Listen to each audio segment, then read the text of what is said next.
tayo nakarating. Medyo traffic din po Katekram, kaya minsan yung paglipat-lipat po namin medyo kumakain po ng oras. But nonetheless Katekram, nagiging productive and na-hit naman po natin yung mga targets po natin.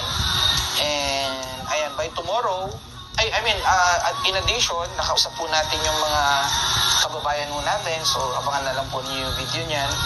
Tapos at ang nakakatuwa dito, Tatay Ram, is yung mga other cities, mga LGUs ay lalo na yung mga taga si Mayor Torres, di ba nagpadala? yes, mga taga Ormocanos, mga Ormocanos, ongoing host Ormocanons,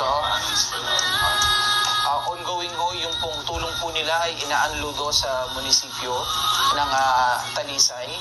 And nakita rin natin na nakarating sa barangay. Nung pumunta tayo, nakita natin yung mga pinamimigay ng mga Ormocanos.